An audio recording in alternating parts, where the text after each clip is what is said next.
Oui, bonjour tout le monde. Donc, voici la suite du petit discours théologique. Si vous avez écouté là, par rapport à l'enfant à l'Église, donc vous êtes dans la bonne suite. En fait, c'est la deuxième vidéo que je fais par rapport à la sainteté. Puis, en fait, ce qui arrive, c'est que c'est ça. En gros, il y a comme trois étapes qui doivent être faites. Soit la première, se faire pardonner nos péchés. Donc, c'est sûr que c'est la première étape. La deuxième, ça serait au niveau du faire l'action du repentir, en fait. Et la troisième, c'est s'assurer que ça ne revienne plus, qu'on marche dans le droit chemin vers la sainteté. Euh, mais ça, c'est sûr que c'est une théologie qui n'est pas partagée par tous les chrétiens. Tout d'abord, on pourrait nommer même Martin Luther, en fait, lui qui est à la base des 95 thèses à discuter et qui a débouché éventuellement sur le protestantisme. Mais il faut savoir au début que Martin Luther ne voulait pas se séparer de la mère Église et qu'il considérait même légitime et même nécessaire la chair de Pierre qui est à la base de la papauté. Mais vers la fin de sa vie, ça n'a pas été très bien pour Martin Luther. Il avait des idées vraiment noires, en fait. Il se voyait il faisait beaucoup de rêves avec le démon, même des choses sexuelles qui n'étaient pas vraiment. Qui seraient. Que je vais pas aller jusque-là, en fait, dans mon vidéo, mais que vous pouvez faire des recherches si vous voulez, en fait, là-dessus. Puis,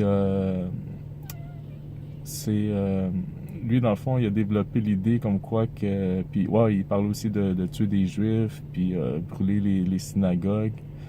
En tout cas il était rendu vraiment loin à la fin là, de sa vie Martin Luther là. Et dans le premier temps il voulait des changements à l'intérieur de l'Église catholique, il n'a jamais vraiment même pensé vouloir se séparer de l'Église catholique, mais il y a eu il était influencé aussi par des princes qui. Il y a toujours une question d'argent derrière de ça, puis de politique, là, dans le fond. Donc, ben, si vous pouvez faire des recherches sur Luther, là, je suis pas là pour nécessairement faire un discours théologique sur lui. Mais par contre, c'est ça, c'est au niveau des idées.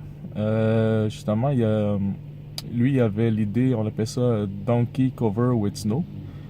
Donc, ce qui arrive, c'est que c'est comme un homme qui est, une fois que tu as accepté Jésus, comme sauveur qui te recouvre blanc de neige. Puis Dieu, dans le fond, du haut des cieux, ne voit plus tes péchés par la suite. C'est un peu dans le même sens aussi avec les baptismes. Peut-être que vous avez déjà entendu la phrase Accept Jesus as your personal savior and ask Him to come in your heart. Peut-être que je ne dis pas exactement dans les mots exacts, mais je pense que ça ressemble pas mal à ça. Puis d'ailleurs, donc souvent l'Église va vous demander de vous approcher là où est-ce qu'il y a le podium. Contrairement, disons, à l'Église catholique, parce qu'il y a toujours eu l'autel, en fait, pour l'Eucharistie. Euh, puis c'est ça, c'est de dire ces paroles-là. Puis une fois que vous dites ça, vous êtes sauvé. Euh, puis après ça, il va y avoir aussi la prière du pécheur, en fait. Prayer of the Sinner, je pense en anglais, je ne me trompe pas. Puis ce qui va faire que une fois que vous allez passer ces deux étapes-là, d'ailleurs, le Donkey Cover with Snow, puis le Accept Jesus as your personal savior and ask him to come in your heart, et c'est pas d'ailleurs même dans la Bible. En fait, ces phrases-là, mot pour mot, ne sont pas bibliques, en fait. Donc, mais c'est ça. Eux, c'est une autre façon de penser. Puis ce qui arrive, c'est que une fois que vous avez fait ce geste-là, une seule fois dans votre vie, puis là, encore une fois, c'est pas tous les protestants qui adhèrent à cette pensée-là, mais la seule chose, c'est que beaucoup d'évangélistes encore de nos jours le font. Et ce qui est, on pourrait dire, on pourrait le dire, un petit peu problématique avec cette pensée-là, c'est que une fois que ce chemin de foi-là est fait, encore une fois, je le répète, c'est des phrases qui sont pas bibliques. Donc, c'est vraiment la tradition pure baptiste ou évangéliste protestante, en fait. Là. On peut aller plus large. Mais ce qui arrive, c'est qu'une fois que ce chemin-là est fait, peu importe ce que vous allez faire par la suite, donc vous pourriez battre quelqu'un à mort. Tu sais, je vois vraiment dans les extrémistes, là, tu sais, même violer quelqu'un, voler quelqu'un. Peu importe ce que vous feriez par la suite, vous seriez sauvé par ce moment précis-là de votre vie où est-ce que vous avez accepté Jésus.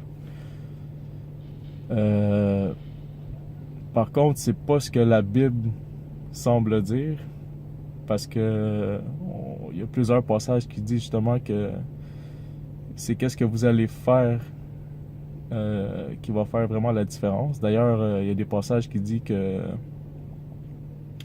qu'on croit que si vous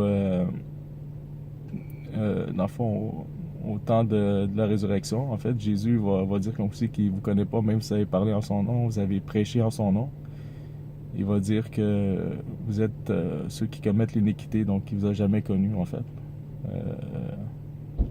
Je vais sûrement revenir avec les passages bibliques là, pour vous les citer, en fait, dans une autre vidéo, la prochaine vidéo, sûrement. Puis, il y a des passages bibliques qui sont très précis, en fait, qui disent qu'au moment que ça va être le moment du jugement, ben ceux qui vont avoir fait le bien vont aller au paradis, ceux qui ont fait le mal, ils vont aller en enfer. Donc, et le seul passage biblique, ça que je peux vous donner, en fait, si jamais vous êtes un protestant, en fait, et peut-être c'est un passage que vous n'avez jamais lu, ou peut-être même jamais entendu parler, en fait, c'est que en Jacques 2.24 ou James 2.24, si vous allez dans une Bible en anglais, en fait, c'est le seul passage de la Bible où est-ce qu'il y a le terme foi et seul, donc qui se retrouve. Et ça dit précisément que vous voyez, mes frères, vous n'êtes pas sauvés par la foi seule, mais par toutes les bonnes œuvres. Donc, ça parlait d'Abraham, en fait, justement, qui d'ailleurs est un saint. Il y a beaucoup de saints dans l'Ancien Testament aussi, pas juste dans le Nouveau Testament. Comme Adam et Ève aussi. David, qui pourtant était un très grand pécheur, mais qui a su se repentir, en fait. Donc, puis c'est le fait que, justement, se sont repentis qui ont fait qu'ils sont devenus des saints, parce que, comme par exemple, il donnait Salomon, qui avait toute la sagesse du monde, puis toute la richesse aussi qui est venue avec, parce qu'il avait donné le choix. Puis, étant donné qu'il n'a pas choisi juste la richesse, il a choisi la sagesse, mais il a donné les deux. Mais on voit qu'à la fin de sa vie, ça l'a mal tourné parce qu'il aimait trop les femmes. Puis c'est dit justement dans la Bible qu'il aimait les femmes. Salomon aimait les femmes. Et que c'était sa perte, en fait. Là. Donc, ça dit nulle part que Salomon est un saint. Donc, le chemin vers la sainteté, c'est pas facile. C'est un travail quotidien de tous les jours. Et d'ailleurs, si on décompose la prière du Notre Père, c'est clair que c'est chaque jour qu'on a besoin de Jésus, de Dieu, puis pas à un seul moment de notre vie. Et que ça doit être, comme on a dit au début du vidéo, les 3 éléments en fait. Le premier, c'est qu'il faut reconnaître bien sûr qu'on est des pécheurs, donc quand on pêche, de demander pardon à Dieu. De confesser ses péchés, c'est la première chose. La deuxième chose, c'est d'avoir un esprit, mais aussi une action de repentance. Donc, si vous avez vu la première vidéo, il y avait on se rappelle la vitre qui a brisé, donc il faut réparer le tort qui a été fait, dans la mesure du possible, bien sûr. Et ensuite, se diriger vers la sainteté, s'assurer que ça ne se produise plus.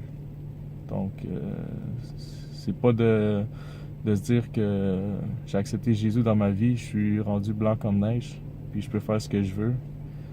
Ou juste penser que, étant donné que j'ai accepté Jésus, justement, je suis sauvé pour toujours, mais non. C'est pas comme ça que ça fonctionne.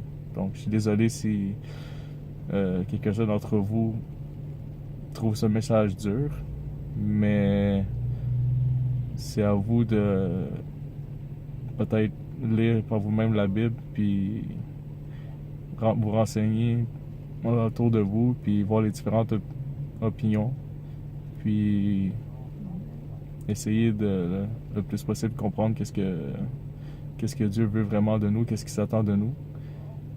Puis comme je vous dis encore une fois, c'est que dans la Bible, c'est clairement dit qu'on est appelé à la sainteté, donc qu'on doit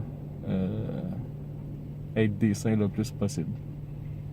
Donc merci pour cette petite vidéo. Il va y avoir sûrement une suite qui va suivre par la suite. Merci. N'oubliez pas les commentaires. Au revoir.